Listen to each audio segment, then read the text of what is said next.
Dis-moi,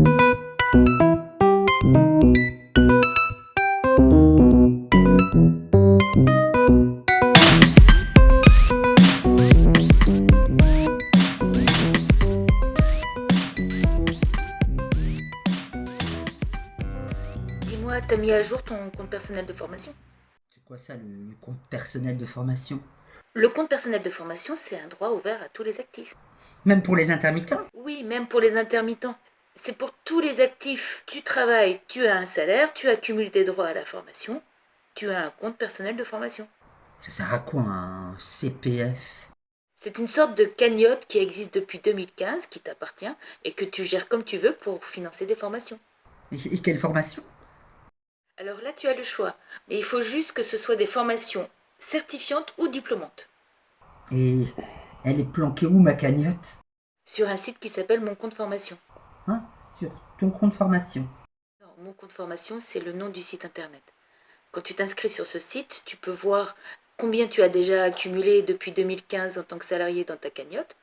Tu peux aussi avoir accès à un inventaire des formations près de chez toi ou en ligne.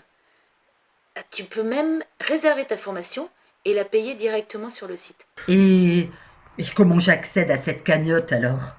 Hyper simple, tu dois juste créer un compte. Alors premièrement, tu vas sur le site moncompteformation.gouv.fr. Deuxièmement, tu remplis le formulaire, il te faudra ton numéro de sécurité sociale. Et troisièmement, tu cliques sur créer mon compte et voilà, tu as ton compte formation en ligne. Et je récupère la cagnotte. Disons que tu vas pouvoir visualiser le montant en euros de ta cagnotte CPF accumulée depuis 2015.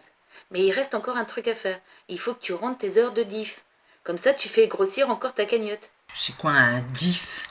C'est le droit individuel à la formation qui existait entre 2009 et 2014. C'est l'ancêtre du CPF en fait. Il est planqué où, mon solde DIF? Si tu étais intermittente entre 2009 et 2014, c'est facile. Tu contactes l'AFDAS.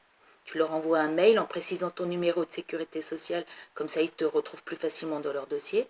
Tu leur demandes une attestation des heures acquises au titre du DIF et ils te répondent très rapidement. Ils sont au taquet à l'AFDAS, même pendant la période de confinement. Et je fais comment pour avoir mon solde DIF si j'étais pas intermittent entre 2009 et 2014? Tu as trois solutions.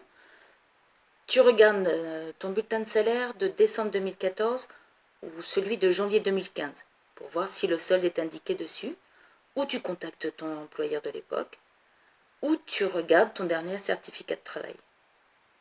Et les heures accumulées au titre du DIF entre 2009 et 2014 sont encore valables. C'est parce que ça date un peu, non? Et tu peux encore les ajouter à ton CPF, mais attention, il y a une date limite, il faut le faire avant le 31 décembre 2020. Tu peux récupérer jusqu'à 140 heures, valorisées à 15 euros de l'heure, ça serait dommage de les perdre. Alors comment je fais pour pas les perdre? C'est simple, on va dire que tu étais intermittente entre 2009 et 2014.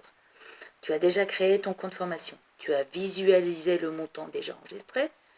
Tu n'as plus qu'à rentrer le solde de DIF que t'a fourni l'AFDAS. Tu télécharges l'attestation que tu as reçue par mail. Et voilà, le montant est directement ajouté en euros à ta cagnotte. Et là, je touche le pactole. Oui, enfin, pas directement dans ta poche. Tu as le montant exact de l'enveloppe disponible en euros pour faire des formations. Ah, et si j'ai déjà fait une demande à la TAS? Ton compte formation est indépendant de celui de l'AFDAS. Même si tu as déjà fait une formation AFDAS, tu peux refaire une autre formation avec ton compte formation. C'est deux comptes différents. Il ne vient pas manger ton enveloppe AFDAS, c'est en plus. Et je peux récupérer des heures d'intermittence si je fais une formation. Oui, si tu ne touches pas tes indemnités Pôle emploi pendant la formation. De même que si tu arrives en fin de droit, une formation peut te permettre de récupérer les heures nécessaires pour faire valoir tes droits à l'ARE. Voilà, c'est clair? Ouais. Alors, je résume, hein. Le compte personnel de formation, bah, c'est une cagnotte qui me permet de financer des formations. Je dois récupérer mon solde de DIF avant le 31 décembre, bah, sinon je les perds. Puis en plus, ça va faire grossir ma cagnotte. Je peux faire des nouvelles formations diplômantes, en plus de celles que je peux faire avec l'AFDAS. Et puis du coup, bah, je vais acquérir des nouvelles compétences. Et en plus, ça peut me permettre de récupérer des heures d'intermittence.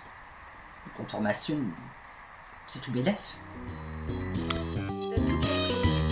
Alors vas-y, crée et mets à jour ton compte formation.